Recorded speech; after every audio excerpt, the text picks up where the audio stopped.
Hello, and welcome to another episode of the Star Wars Minute. It's your daily podcast where we analyze, we scrutinize, and we celebrate the rise of Skywalker 1 minute at a time. I'm Alex Robinson from alexrobinson.fun. I'm Pete the Retailer from PeteTheRetailer.com. And I'm Jordan D. White, a comic book editor from Marvel Comics. Welcome back, Jordan, closing out the week with us.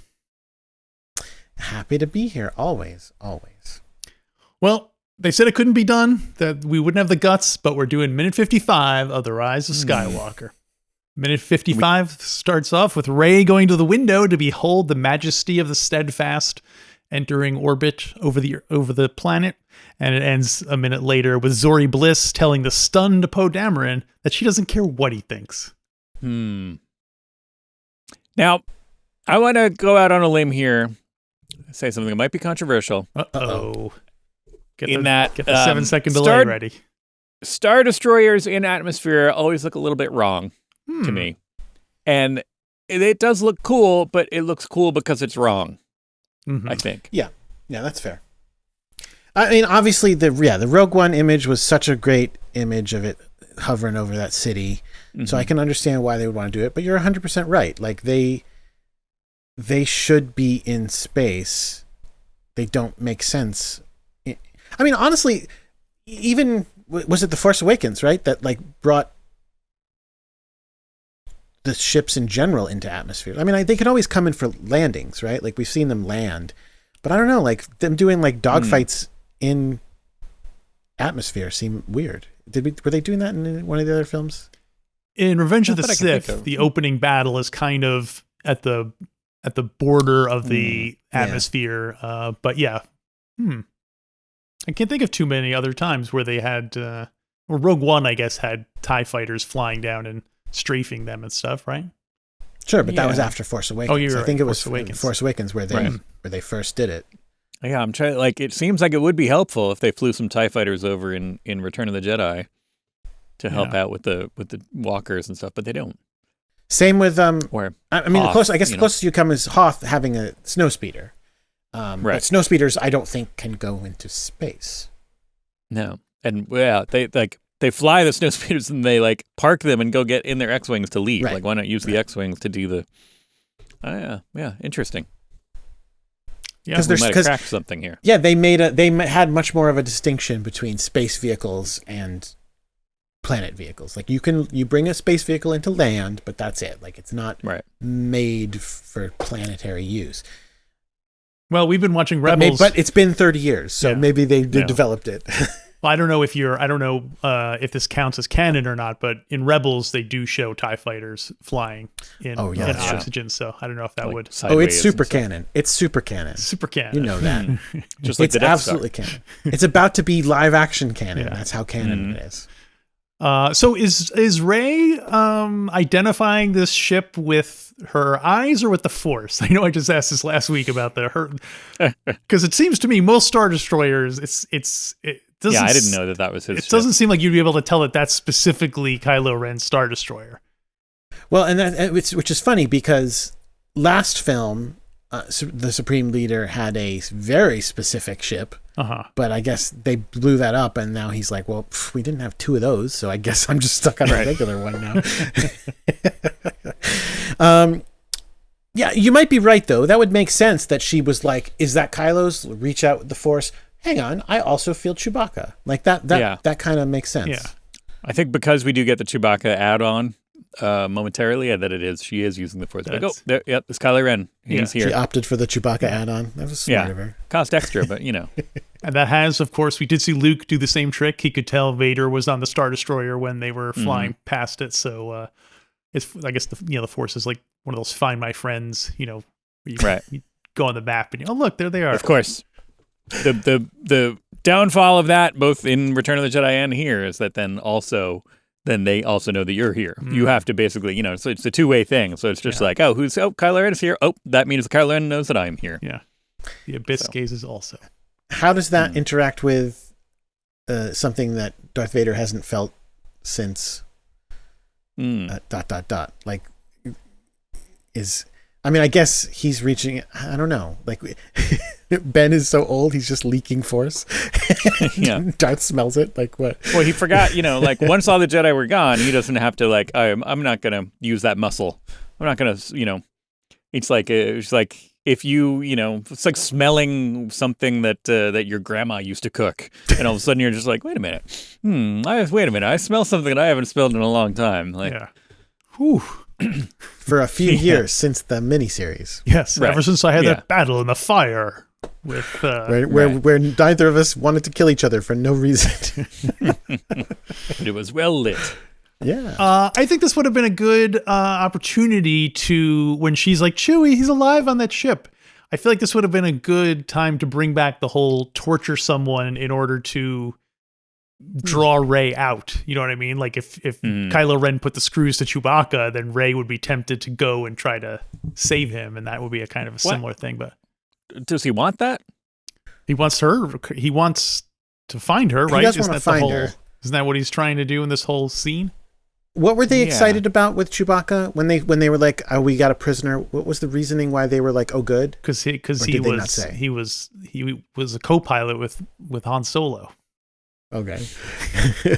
It's your dad's best friend / dog. Yeah. Right. We got him for you. Yeah, they Cool. don't get a moment here, huh? Who Kylo Ren and Chewbacca are on the same ship for a while, No. and they Yeah. don't have a moment. Kylo Ren just takes off, and he's back in his car. Yeah. He always liked you more than me. Like, no, he doesn't stop to. Yeah. I'd like if they Same thing. opened up the prison cell and Kylo Ren was scratching behind Chewbacca's ear. And he's like, yes, yes, who's a good boy? Etc. He scratches Chewie's leg, starts shaking when he's like, look, Yeah. look. Anyway. Thumps shakes the whole area because it's big. Yes. This is where Rey starts having visions. This is where I said I was talking about, Finn also again being, Trying to be supportive. Kind I of see like, it too. oh, Yeah. okay. I can sense him too. well, she was like, and Chewie, and it's like, okay, he's there on the ship. Like, what? How do you like? He's being very like, okay, yes. Yeah. What's he doing? I believe you. Can you tell me more about this? Like, He wants Because so he just- badly to understand the Force. well, and I think he just wants to support her and not doubt her. But it's totally crazy. Like if you going back to all throughout all of the Force users, but they really go into a lot of, especially her kind of communication visions with Kylo Ren throughout this whole trilogy. Like it from a certain point of view, it's bonkers. Because like when she was on Pasana and like the little girl is just like, here, have a bead, and she's like, and like zones off into a conversation with a Force dyad partner that Yeah. nobody else can see, and she just kind of like wanders off, and everybody's like, yeah, sorry, she's just weird, she's doing I guess it's Force like stuff. like having a friend with like a tick or something. You just kind of like, yeah, that's just the way they are, and that's like you just get used to it, I guess. Them zoning off Yeah. every once in a while, or you go, okay, come on, Rey, come on. You gotta slowly pull her around. Well, it's been a year. How often do you think they dyad communicate? Oh yeah, I want to hear that's like when they the Laura Palmer Secret Diary of Laura Palmer that they came out with. I want that, but like the communications between Kylo Ren and Rey in the intervening year between I feel the Battle like of Crate they don't. and the beginning of this movie. I feel like they don't. They haven't communicated. No, You think so? Well, just because I don't remember the specifics of it, but I feel like their first conversation in this movie was more like following up on stuff from The Last Jedi. Whereas if they'd been talking this whole time, there would have been more, What was I it? would like to bring into evidence the aforementioned Obi-Wan Kenobi Shobi, where it's like seemed like they hadn't talked in forever, and then I was like, oh no, it turns out they just talked like last week or whatever. So Well, I mean, they definitely saw each other on. I forget the name of the theme park planet, but they definitely see each right, other yeah. on theme park planet. So Batu? Is that it? Batu, yes, exactly right. Batu. mm-hmm. Batu, Jakku, R2. Ochi of Bastoon. Oh yeah, so I guess in my head they have not communicated, but because I feel Hard like to he say. would be trying to find her the whole time. You know what I mean? Like if he knew where she was, then he'd be trying to he's find got- her. he had first order business to take care of, and it wasn't as urgent until the Palpatine thing popped up. Palpatine popped up, and it's just like, attention all Sith, and then he was like, whoa, all right, I got to do this thing, and now Palpatine was the one who said like, okay, go kill that girl. But that doesn't make any sense to me. I feel like he should be obsessed with finding her, just period, because she's a powerful Force user, and he's trying to get her to join him on the dark side. So I feel like he shouldn't need an external reason to track her down, but. He was planning the invasion, so I guess like you said, he's a supreme leader now, man. He's got to move beyond that sort of stuff. He's got to sign paychecks and go undercover boss on his employees. Yeah, so exactly. What do you think of his red mask? I like it. It's a cool look because of Sith Chimp put it together. And because of I keep forgetting the name of the art of where you fix something with gold. Right. What's that called? Oh, I don't remember, but I know what you're talking about. Yeah. I wrote it down. I'm looking back through my earlier notes, but I'm not crazy about it. Like you said, I think it's one of those things that rolls back from the previous movie, but as sins go, 100%. It's not particularly egregious. Kintsugi. Okay. I mean, at least it does do it and stay different. Like, yes, he brings the mask back, but he does it with the red cracks, and so it looks a little different. And I don't know, different action figure. You can sell another action figure. Yes, exactly. Helmets, etc., etc. So then we get to introduce to a new character named C-3PO. Uh-huh. Yes. He's a droid, I think. Again, like we've talked about this a bit, but yeah, it's fun. It's fun and it's funny. It is a little ridiculous that everybody is immediately just annoyed by him again. Yeah. And that he's like the gag, where we'll get to it in a second, I guess. Because instantly nobody else again is taking this seriously except for him and John Williams. So everybody's like, yeah, it's C-3PO. Come on. Well, I don't think John Williams is like, taking this seriously. This is going to be a problem. Well, yeah, Poe's like, this is going to be a problem. It's and then he also tells him to move his ass. Yeah, that I did not like. That was a little weird. Poe says ass a lot, if you notice. It's always Poe. But I feel what like else does he say about ass? He said his big ass door. Doesn't he say something about a big ass door? And he said something else about an ass. He's an ass man, Poe. Yeah. Well, I don't like it because it seems lazy. Like Han Solo says, lazy hurry up or you're going to become a permanent resident. Something at least a little bit more than just hurry up, or move your ass. Yeah. It's a little, it's crude, but also like, easy. So. Well, he's no Han Solo, Poe Dameron. Yeah, that's true. Oh. I like him, but well, apparently they both ran Spice, so there you go. And they probably Han probably knew Poe when he was a kid. So they were both in the rebellion and everything. 100%, absolutely. Yeah. Because I think again in the comics that are going on since I left, I believe his parents are like a big part of the comics. Although to be fair, those are the comics that take place between Empire and Jedi now, so Han's not around. But still, I assume they got to meet. In fact, you know what? We did do a comic with them in it together. It was oh God, what was it called? It's the one that takes place right after Jedi. The one where Aftermath. We see, that might have been what it was called. Aftermath. And it did feature them finding out about weird in case of my death plans that the Emperor had, and definitely the Poe's parents and Han were both in it. So yeah, they absolutely knew each other. All right. Well, I like that line if only because I feel like it gives us the opportunity to do there's a classic Metallica t-shirt, Metallica, metal up your ass. And so I think we just need to do a C-3PO, move your metal ass. Is it a particular font? That's the Metallica font, and we've already used that for the Mataka shirt, of course, the Dofeld Mataka, one of our 2 Dofeld Mataka shirts, which very flying off the shelves. But we'll write maybe C-3PO in the Metallica font, and then in the original thing, it's a drawing of like a toilet with like a spiked hand coming out of it or something like that. But we'll workshop it. Have a C-3PO. Have a little C-3PO there. C-3PO arm coming out. Will people even connect them? You think that's what we're worried about? Yeah, I just told you we have two Dofeld Mataka shirts. Yeah. But C-3PO is offended because he says, we've just met.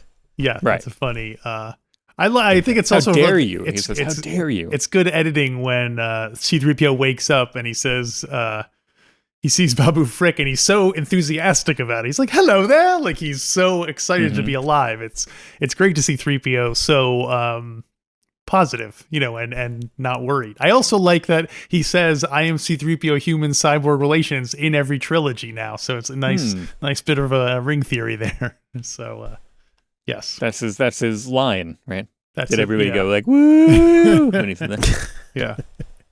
I still don't even know what it means, human cyborg relations. Is that what Lando and L3 did in the Yeah, certainly. in Solo?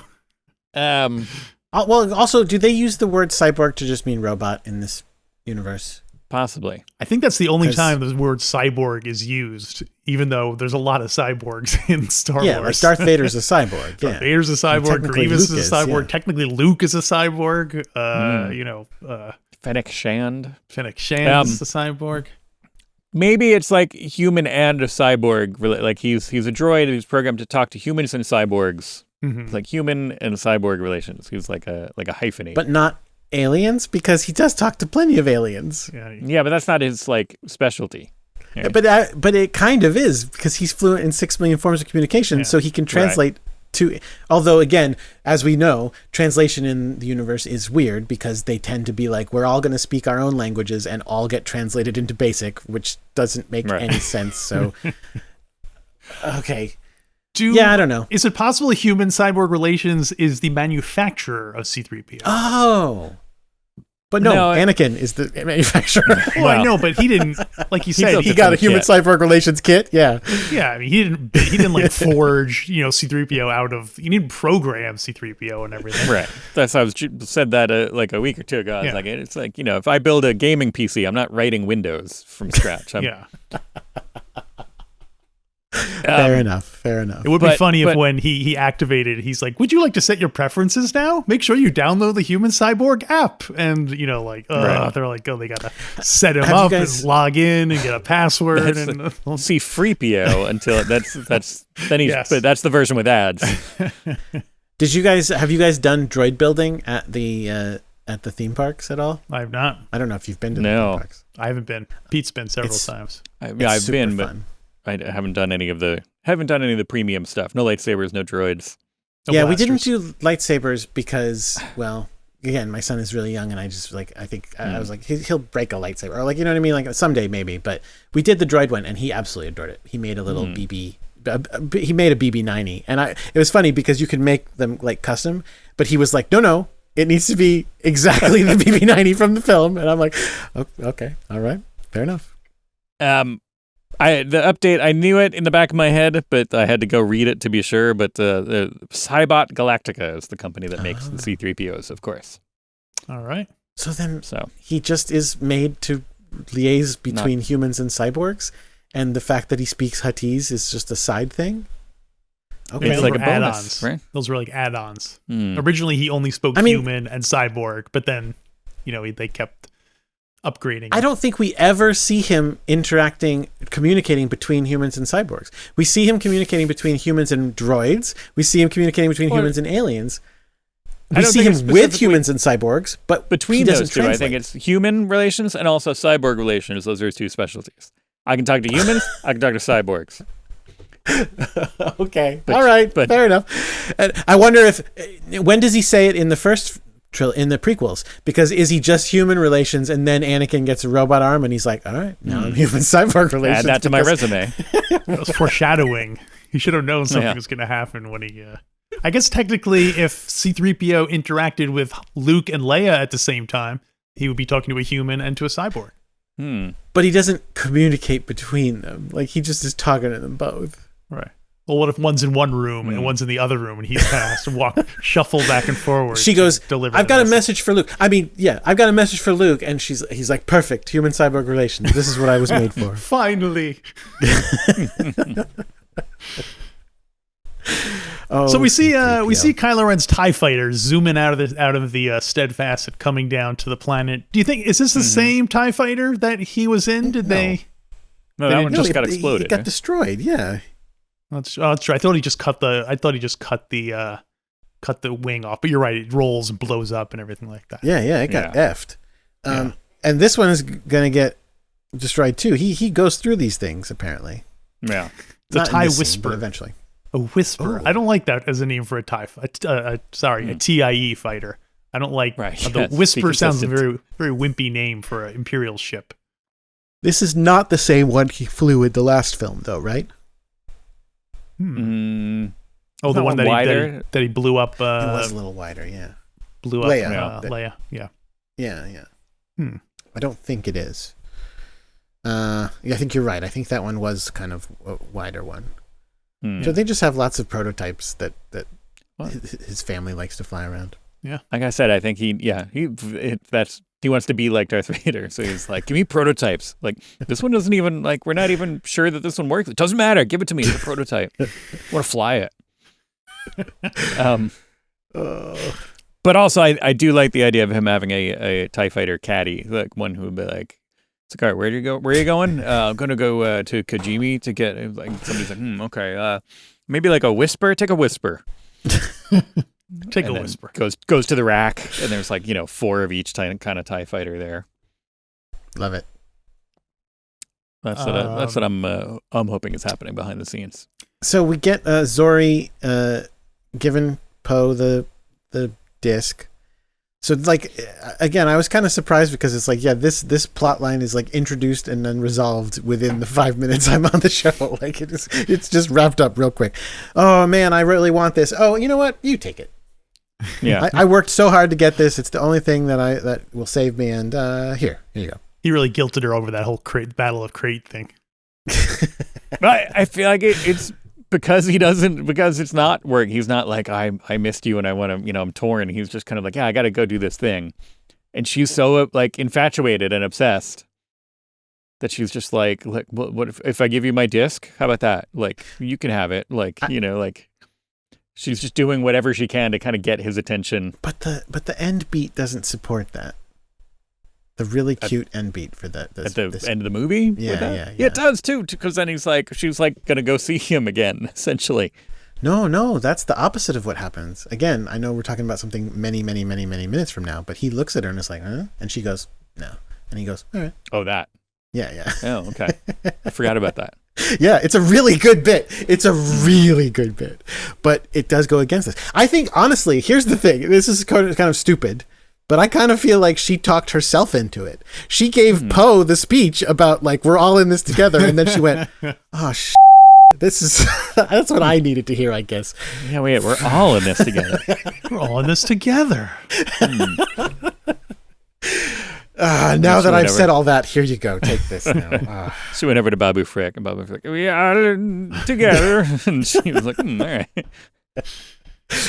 Oh, Bob. I'm working on my Babu Frick. What do you think about that? Look, it's going good. It's pretty Going good. good. It does have a kind of video gamey quality. Like Poe unlocked the medallion. Like now he can go new Right. areas that he couldn't go to before. So Yeah, I do think the it's medallion kind of- doesn't need to be in this at all. It could have just been like, okay, we'll set or it could have been a ship that they use, or it could have been some kind of transponder, something, just some easier thing. Here's the code. Honestly, the fact that they can take this medallion and put it in a completely random ship and just fly in yeah, I'm a captain or whatever. I think it's a captain, right?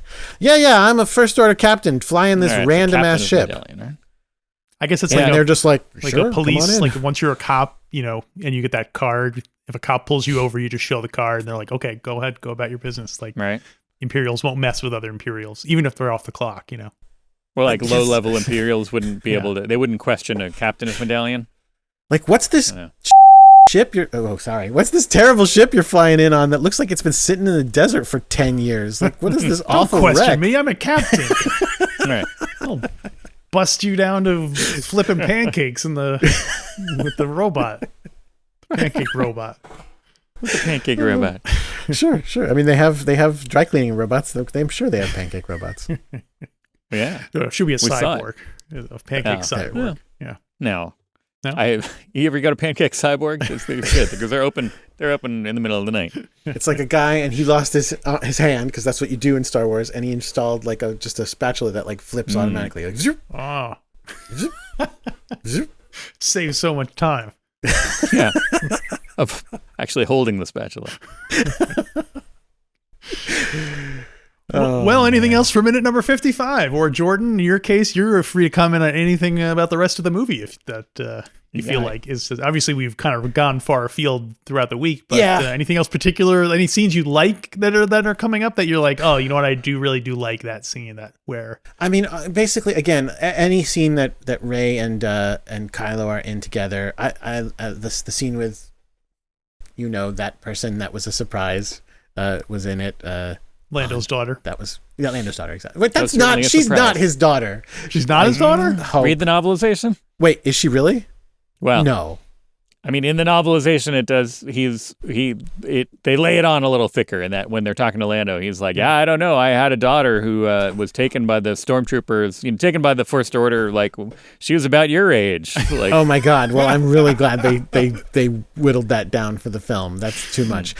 Here's a moment that I love. I absolutely love the moment when Poe is in the leadership role and realizes he needs Finn's help, and then goes and tells Finn he needs his help, and then Finn is like really touched by it and like has to, because he's trying to talk, and then he's like, oh, thank you so much. Like I don't know, it's just a really great moment for them too. And again, I just love these characters so much. I just want to see them do stuff. I just want to see them do stuff all the time. Yeah. So yeah, it's a blast. I still love the movie, even though I don't like the movie all the time. It's a mixed bag. Yeah. Well, all right then. I guess that will wrap up our drive on minute 55. Jordan, thanks for joining us every week, and people should read X-Men comics to thank you. Support Jordan in his efforts. X-Men comics, and also again the podcast Nature Trail to Hell. It's I watch films with Stefan, and he has not seen them, and I have, and it's a blast. We have a great time talking about them and picking them apart, and it's a good time. Sounds like a lot of fun. And I guess you can get that wherever people get podcasts, I assume. Yeah, absolutely. All right. Well, speaking of podcasts, in addition to our 5-day-a-week show we do here, we also do a show for our Patreons. If you go to StarWarsMinute.com/Patreon, you can support the show. You can hear our new Rebels review. Pete's loving the new series, gotta say. And also you can join our exclusive Discord where I'm on there all the time. So if you want to listen to me talk about stuff, go to our Discord by becoming a Patreon by going to StarWarsMinute.com/Patreon. And we hope to see you on next week on another brand new week of Star Wars Minute. Where's Minute? Where's Minute?